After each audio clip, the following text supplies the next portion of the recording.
Ciao, friends. So today I want to talk about Jehovah Rohi. So if you have shown up into this space a little bit in need of comfort, I want to share this facet of God with you, and I think you might walk away a little refreshed. So Jehovah Rohi is the Lord is my shepherd, and I'm sure you can imagine where we're going with this, right to Psalm 23. The message of Psalm 23 really is timeless. 23, verse 1, the Lord is my shepherd, I lack nothing, right? We're going to dive into the psalm today. J.R. Littleproud is an author. And about Psalm 23, he wrote, "It holds the secret of a happy life. Everything that we need is supplied. It holds the secret of a happy death. Every need has been removed. And it holds the secret of happy eternity. Every desire has been fulfilled."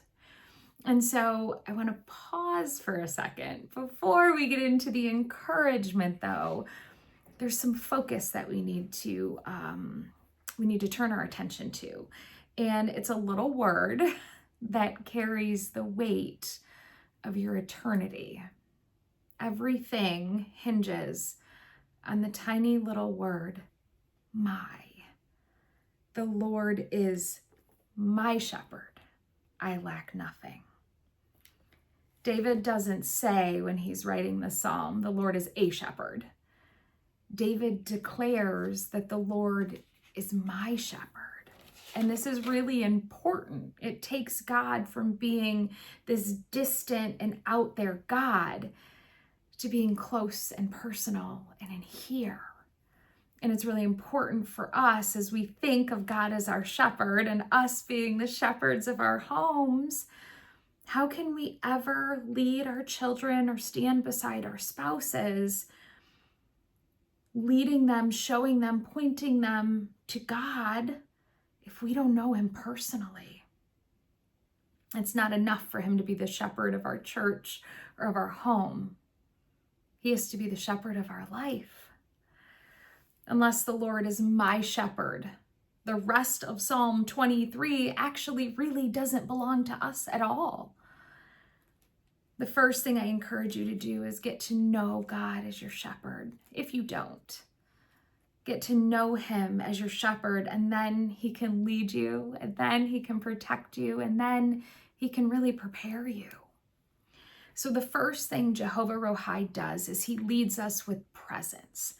Psalm 23, verses 2 and 3, he makes me lie down in green pastures. Let me start that over. He makes me lie down in green pastures. He leads me beside quiet waters. Verse 3, he refreshes my soul. Also restores my soul, can be replaced there. He guides me along the right paths for his name's sake. God shows up and he leads us intentionally. It's not a hurried or harsh leading.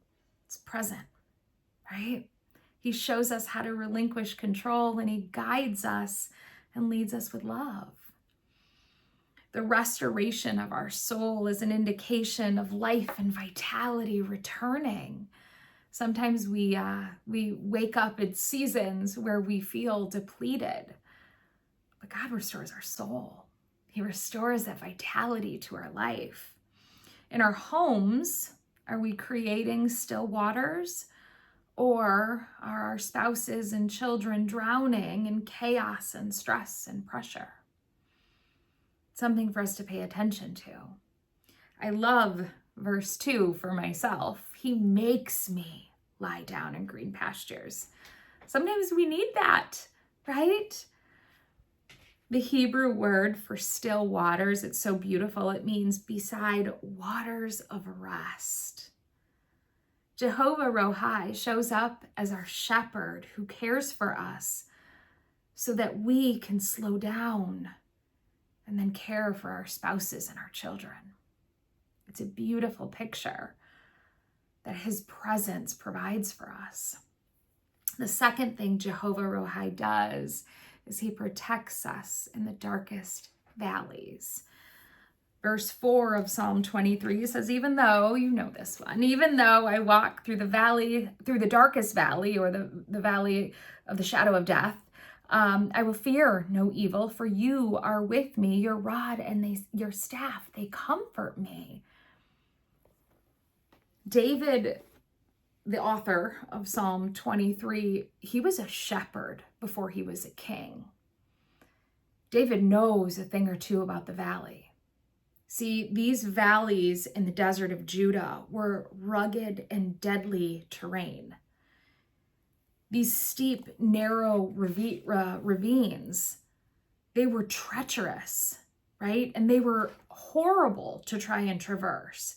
The valley of the shadow of death were dark, treacherous paths where shadows concealed danger and death.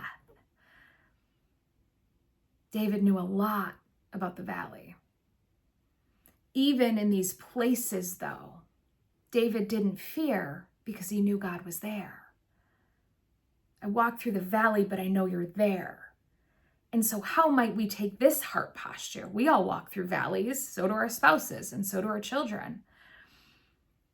God never promised, wish he would have, he never promised to keep us out of the valley. He always promised that he would be right there guiding us. Jehovah Rohi protects us in the dark valleys. And the third thing Jehovah Rohi does is he prepares and pursues us. Ooh, this one's good. They're all good. This one's especially good though. Verse 5, you prepare a table for me in the presence of my enemies. You anoint my head with oil. My cup overflows. Surely your goodness and love will follow me all the days of my life, and I will dwell in the house of the Lord forever. Amen. My friends, in verse 5, we move from the valley to the banquet, and God from our shepherd to our host. It's a beautiful picture of feasting and abundance. He sets a table of provision and peace in the middle of absolute chaos. When our spouses and our children watch us sit at this table that God has prepared, they learn that they can trust God too. What a beautiful picture that is. Mom, Dad, I trusted God because you did. Whoa. God anoints us with oil as the shepherd did for his sheep. So something really cool. Shepherds put oil over their sheep, and the oil would soothe the scratches and wounds. How many of us show up to our lives with scratches and wounds? Some of them self-inflicted. I will absolutely say I am guilty of that. But others of them, scratches and wounds from others, from circumstances, from people, from the world. Heartbreak that we never deserved. God shows up and anoints us with oil to soothe the hurt. God longs to soothe the scratches and the wounds and the hurts that this world, people, circumstances, things have given you. You just need to show up and let him do it. He can handle it. He can handle the brokenness. He can handle the pain. He's God. Show up to him and let him soothe the wound. Verse 6, this word follow. Surely your goodness and love will follow me. The Hebrew is amazing. The Hebrew of this word follow actually means to pursue or to chase down. Let's go. Seriously. His goodness are his active blessings, and his love, his mercy is his loyalty and his love.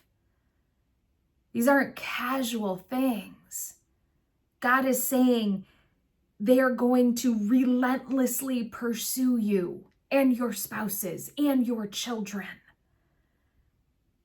On the worst parenting days, God's mercy is chasing you. on your worst marriaging days, spousing days, adulting days, his goodness doesn't stop flowing.